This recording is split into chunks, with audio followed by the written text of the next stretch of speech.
What's up, everybody, and welcome back to the channel. So I haven't worked on the Hyundai because I got other stuff going on. My son's car started making a pretty bad noise from the front. Sounds like it's a timing issue, so I bought a new timing belt water pump with a metal impeller. We're going to go ahead and replace that. I've already shown how to do this, so this is just going to be a time lapse to show me doing it, and if I find anything funky, I'll stop and record if I find anything out of the ordinary.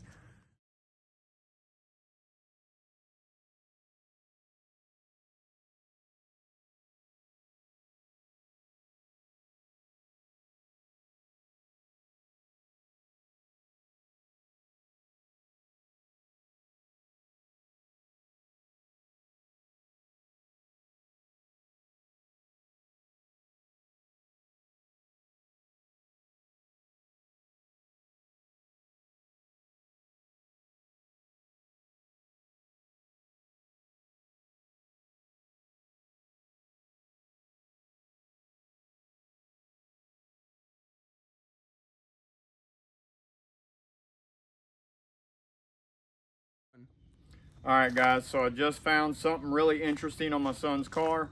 I was not expecting to see this, so this is kind of a surprise, so that's why I stopped the time lapse. When I went to pull the timing cover off, the timing belt was loose on both sides. Mind you, he drove this car home today. The parts are still warm because he was driving the car. Now, I have never personally seen this on one of these Audis. I've seen it on the internet before, but I've never seen it in person, so this is a first for me. But I want you guys to see what I have just seen, and it blew my freaking mind. I pulled the belt off without even releasing tension off of the tensioner. The tensioner is still working, kind of. Let me show you what I mean. So what has happened is the tensioner right here, I don't know if the picture is going to show it or not, but the tensioner right here is worn away. And what has happened is, if you look inside of this, you can see the little hole right here. The tensioner has actually poked through there and was rubbing on the pulley.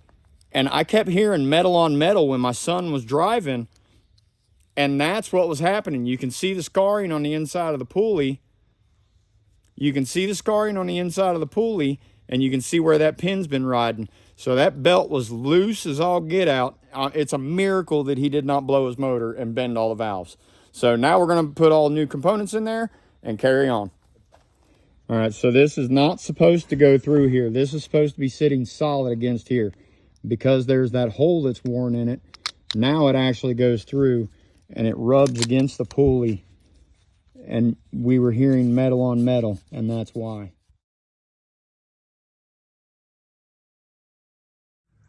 All right, everybody, we just got done putting the car back together. The only thing we have left to do is to hook up the battery and put coolant in it. So we're gonna run up to Walmart, buy some coolant, and get back here and fill her up and then start her up and see how she sounds. All right, guys, got my son's car back together. Everything's working great.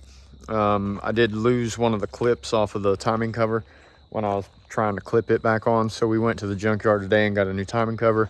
We also got a new cup holder and business card holder for his center console. And I wound up getting a new hood for my car.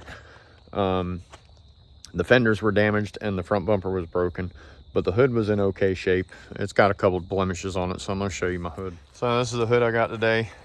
So it's got some spots on it, some rust, but it's got a couple chips in it, and a couple dents. But it's better than the one that was on it. This fender still looks good. This one's still jacked up from where the deer ran into me. So I was trying to get that fender off the other car, but it had been pushed back and the door had bent it right here, so it was no good. So, and the bumper was ripped on that side. So hopefully I'll find one in the junkyard here shortly and I'll be able to get it back looking perfect, but it looks way better than it did. At least now it's all, the front end looks back normal. So anyway, that's all that I'm gonna show in this video. That thing with my son's timing was very weird. It's the first time I've ever seen it in person, but his car's running perfect now. If you need to know how to set the timing, I've got a video showing how to set all the timing and how to actually replace it and all that. That's why I didn't break down exactly how to do it. Didn't find anything else out of the ordinary on there, but I'll do an update showing how to replace the cup holder and the card holder. And then I think that's all I got left to do to his. I got to figure out what's wrong with his door locks. He's got 2 doors that aren't locking correctly. Once I get that going, then everything should be done. So I'll catch y'all in the next video. So have a great one.